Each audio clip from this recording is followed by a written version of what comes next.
Mock drill कराने आई team Lucknow ने जिले में ओमिक्रॉन केस के बारे में दी जानकारी। सीएमओ अब तक इस केस को छिपाते रहे। जनपद में बढ़ते केस के चलते किया गया मॉक ड्रिल। आज नोएडा सेक्टर 39 स्थित कोविड अस्पताल में जनपद में बढ़ रहे केस को लेकर लखनऊ से आई टीम ने मॉक ड्रिल कराया और बाद में जीवी नगर में एक ओमिक्रॉन केस आने की पुष्टि की। साथ ही बताया कि संक्रमित युवक की हालत स्थिर है और वो नए वेरिएंट ओमिक्रॉन से संक्रमित है, इसलिए उसे यहां भर्ती कराया गया है। वहीं मॉक ड्रिल कर रही डॉक्टरों की टीम के बारे में बताया कि इनकी ये प्रैक्टिस बहुत बढ़िया थी। तय समय से पहले इन्होंने पेशेंट को एम्बुलेंस से वेंटिलेटर पर शिफ्ट करके सभी चिकित्सा सुविधा उपलब्ध करा दी। वहीं आपको बता दें कि लगातार जानकारी लेने के बावजूद भी सीएमओ ने इस केस के बारे में कोई जानकारी नहीं दी और वो छिपाते रहे। यूपी में सबसे ज्यादा केस के साथ जनपद गौतम बुद्ध नगर अव्वल स्थान पर है और लगातार नए केस की संख्या बढ़ती जा रही है, जिससे जनपद वासियों और स्वास्थ्य विभाग में भी चिंता बढ़ गई है। इसके चलते लखनऊ से आई स्वास्थ्य विभाग की टीम ने कोविड अस्पताल में लगे ऑक्सीजन प्लांट सहित अस्पताल में मरीजों का जायजा लिया और डॉक्टरों की टीम ने मॉक ड्रिल किया। इस पर joint director of health director department Ashu Pandey ने बताया कि आज डॉक्टरों द्वारा की गई मॉक ड्रिल की प्रक्रिया हम पूरे देश में चला रहे हैं। पहले भी हमने देखा है कि यहाँ सबसे ज्यादा केस सामने आए थे और इस तीसरी लहर में भी हम यही देख रहे हैं। फिलहाल पूरे प्रदेश में गौतम बुद्ध नगर अव्वल स्थान पर है। हमारी कोशिश लोगों को इसके प्रति जागरूक करना और नियमों का पालन करवाना है। सामने आया अभी ओमिक्रॉन के जो केस डिटेक्ट हो रहे हैं वो पूरे प्रदेश में 8 हैं, 8 या 9 हैं इस समय। तो उनमें से जीवी नगर में एक केस है सिर्फ, और वो केस भी अब रिकवर हो रहा है सर। तो अभी ओमिक्रॉन को लेके उस तरह का थ्रेट नहीं दिख रहा है, लेकिन हाँ, जैसे जैसे जीनोम सीक्वेंसिंग होगी हमें आगे की स्थिति पता चलेगी कि हमारा जो प्रीडोमिनेंट वेरिएंट है वो ओमिक्रॉन रहता है या डेल्टा। सर, जिस केस के बारे में आपने वो इनिशियली हॉस्पिटलाइज्ड रहे हैं, लेकिन उनको हॉस्पिटलाइज सिर्फ इसलिए किया गया था क्योंकि वो एक ओमिक्रॉन का थ्रेट था हमें। अदरवाइज उनकी क्लिनिकल कंडीशन ऐसी नहीं है कि उनको हॉस्पिटलाइजेशन की आवश्यकता हो। कोई विदेशी यात्रा रही है क्या उनकी?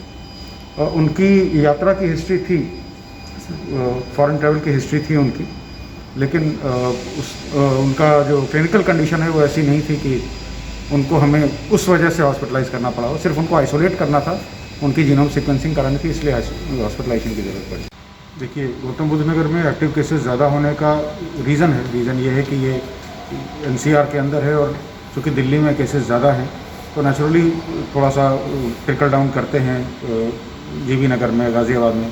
तो इस एरिया में पिछले वेव में भी ये देखा गया था कि जब केसेस बढ़ने शुरू हुए थे तो सबसे पहले इन्हीं डिस्ट्रिक्ट से हमारे केसेस का वृद्धि हुई थी। अच्छी बात यह है कि हमारा ये हॉस्पिटल जो है ये स्टेट ऑफ आर्ट हॉस्पिटल है। यहाँ पर सारी तैयारियाँ, पिछली वेव में भी हमने बड़ी मुस्तैदी से यहाँ पर कोविड पेशेंट्स का मैनेजमेंट किया था।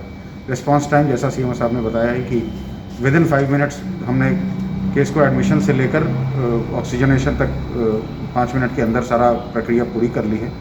यहाँ के हमारे डॉक्टर्स सारे ट्रेंड हैं। स्टेट लेवल से मुझे भेजा गया है इस चीज़ को सुपरवाइज़ करने के लिए।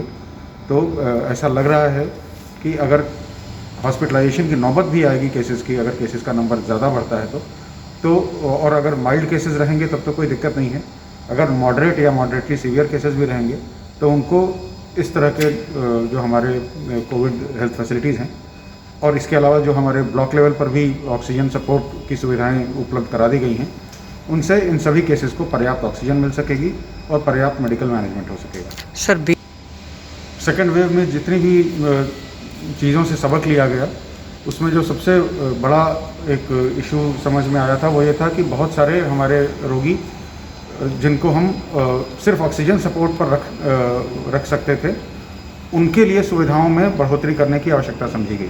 तो वो इस बार वो जो एक इशू था हमारा, वो बिल्कुल ही एड्रेस कर लिया गया है और ब्लॉक लेवल तक हमारे ऑक्सीजन प्लांट्स आ गए हैं जो फंक्शनल हैं, और सभी की ट्रेनिंग फिर से हो चुकी है। अभी हम लगातार 5वीं राउंड ऑफ मॉक ड्रिल में हैं, और इस बार की मॉक ड्रिल को हम फुल रिहर्सल कह रहे हैं, ना कि मॉक ड्रिल। तो ये हॉस्पिटल्स बिल्कुल रेडीनेस में हैं, और इस समय कुछ केसेस जो हैं भी, और उसके अलावा अगर और भी आते हैं तो we are in a position कि हम इन केसेस को सक्सेसफुली मैनेज कर पाएंगे। ये प्रदेश व्यापी एक्टिविटी हो रही है इन 2 दिनों में, और अगर मौका मिलेगा तो हम पुनः इस चीज़ की पुनरावृत्ति करेंगे। सर जनपद में कोई ओमिक्रॉन का केस भी सामने आया है? अभी ओमिक्रॉन के जो केस डिटेक्ट हो रहे हैं वो पूरे प्रदेश में 8 हैं, 8 या 9 हैं इस समय। तो उनमें से जीबी नगर में एक केस है सिर्फ, और वो केस भी अब रिकवर हो रहा है सर। तो अभी ओमिक्रॉन को लेके उस तरह का थ्रेट नहीं दिख रहा है, लेकिन हाँ जैसे जैसे जीनोम सीक्वेंसिंग होगी हमें आगे की स्थिति पता टॉप स्टोरी ब्यूरो के लिए नोएडा से नितिन चौधरी की रिपोर्ट।